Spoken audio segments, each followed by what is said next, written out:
Buenos días, el tema que nos corresponde ver hoy es farmacodinamia. Para los que no me conocen, mi nombre es la doctora Milagros Torín. El objetivo terminal es que el alumno estará en capacidad de analizar los conceptos básicos de la farmacodinamia, resaltando su importancia en la práctica clínica. El objetivo específico es caracterizar el mecanismo de acción, la acción y el efecto de los fármacos. El contenido es la definición de mecanismo de acción, acción y efecto de las drogas, clasificación de los fármacos según su mecanismo de acción general, clasificación del mecanismo de acción de los fármacos según su interacción con él o con los receptores, relación entre la dosis de un fármaco y el efecto obtenido, curva gradual. Concepto de agonista, antagonista y sinergismo, caracterización de los tipos de agonismos, antagonismos y sinergismos, relación entre la dosis de un fármaco y el efecto obtenido en una población, curva cuantal, definición de índice terapéutico, relación riesgo-beneficio de las drogas, interpretación del índice terapéutico en el marco de la relación riesgo-beneficio. Empezamos por las definiciones. ¿Qué es la farmacodinamia? Tenemos varios conceptos, entre ellos figura uno que dice que no es más que el estudio de esos efectos bioquímicos y fisiológicos de los fármacos y sus mecanismos de acción en el organismo. Otra definición es el estudio de las interacciones químicas entre el fármaco y la célula o blanco. Esas dos definiciones nos indican que entonces la farmacodinamia estudia lo que los fármacos le hacen al organismo. Por consiguiente, el tema que vieron anterior, el de farmacocinética, es lo que el organismo le hace al fármaco. Sabiendo esta pequeña diferencia, empezamos por definir qué es fármaco.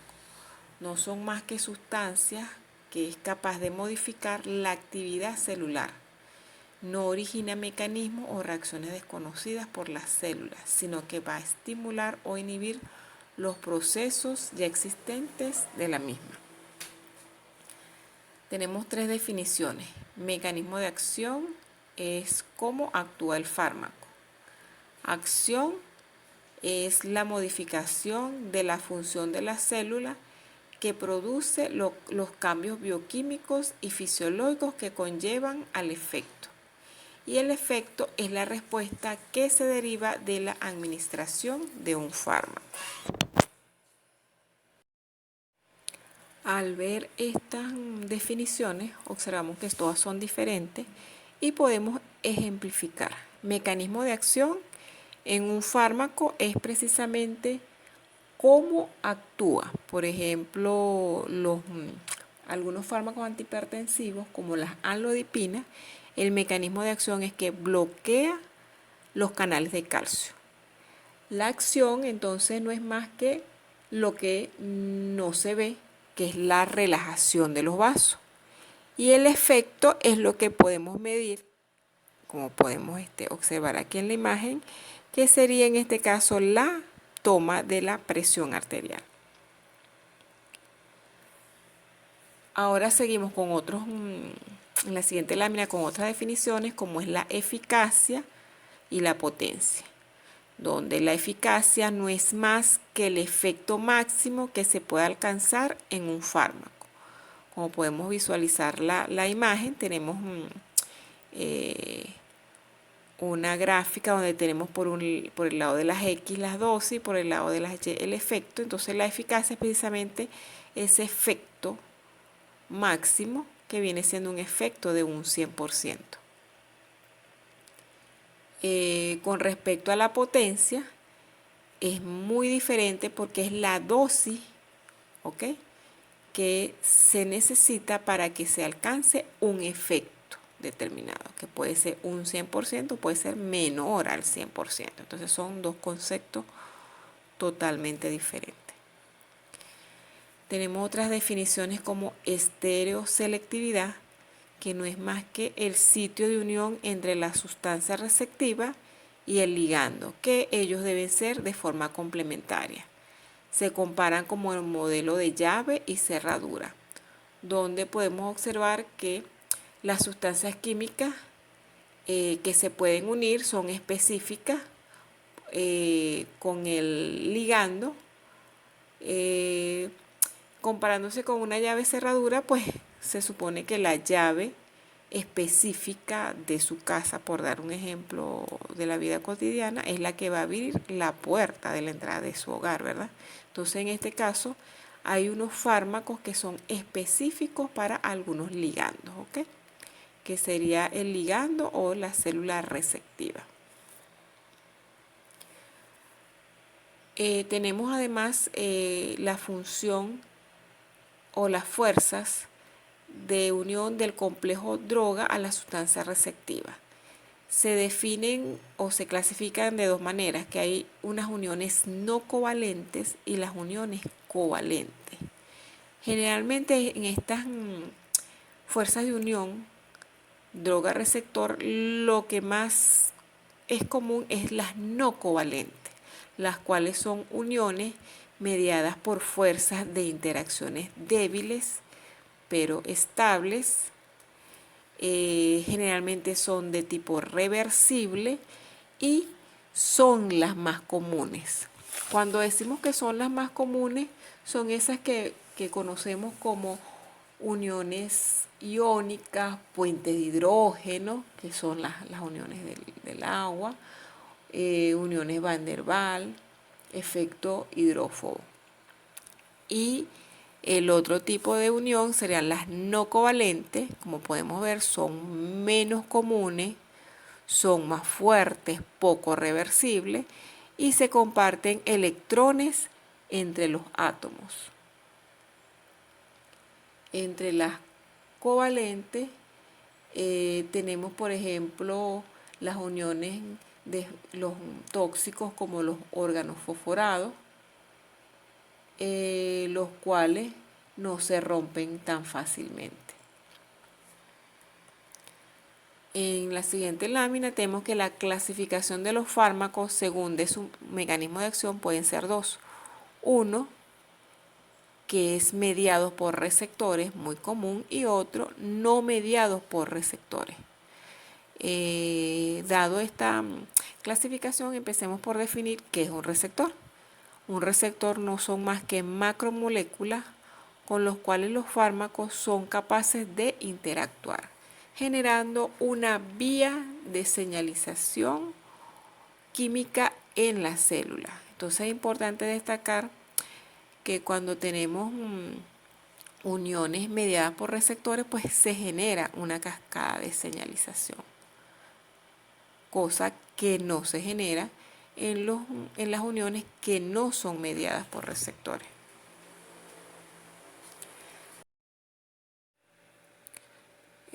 Continuamos con las características del receptor.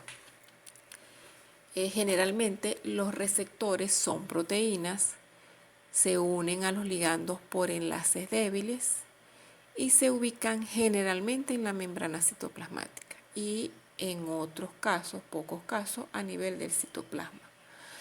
La función de los receptores está regulada por varios mecanismos y son determinantes de la relación cuantitativa dosis-efecto.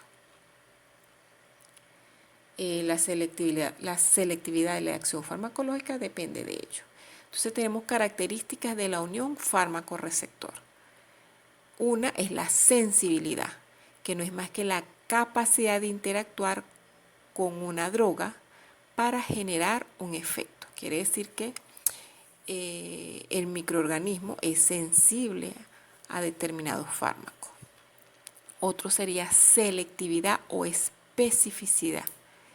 Es la capacidad de interactuar solo con un determinado tipo de droga. Por eso se dice que es selectivo.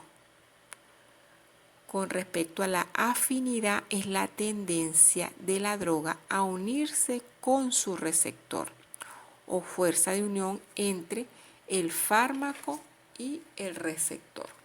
Entonces es importante destacar que a mayor afinidad hay mayor potencia del fármaco y es menor la dosis. Por lo tanto, hay una interacción fármaco-receptor muy interesante allí. He de destacar que la afinidad es inversamente proporcional a la constante de disociación. Por lo tanto, tenemos que la constante de disociación, por tener una definición concreta, no es más que la concentración del fármaco para que se una al 50% de los receptores. Otra característica fármaco-receptor sería la saturabilidad, que está presente en un número limitado y puede ser completamente ocupado por la droga. En este caso uno dice que está saturado. La regulabilidad es la capacidad de ser modulado, que generalmente esto se observa en esos procesos que vemos, procesos homeostáticos. Los fármacos que actúan a través de receptores puede ser con ocupación del 100% de los receptores o sin la ocupación de esa totalidad de receptores.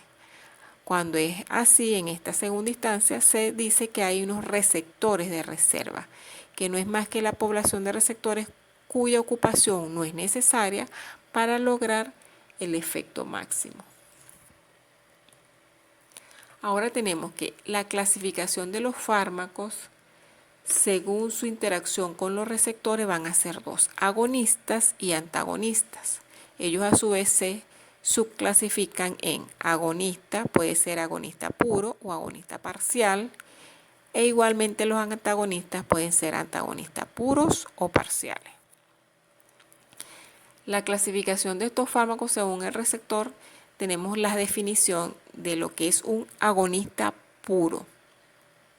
Es la sustancia que al interactuar sobre el receptor induce la acción habitual de este, es decir, produce un efecto máximo. Por lo tanto, se dice que hay una máxima actividad intrínseca.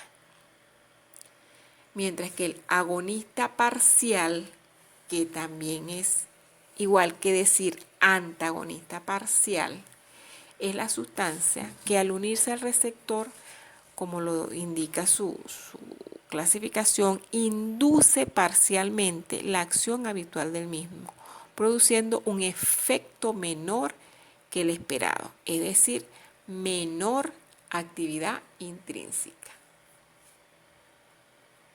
Tenemos el antagonista puro, que es la sustancia que es capaz de unirse al receptor sin estimularlo.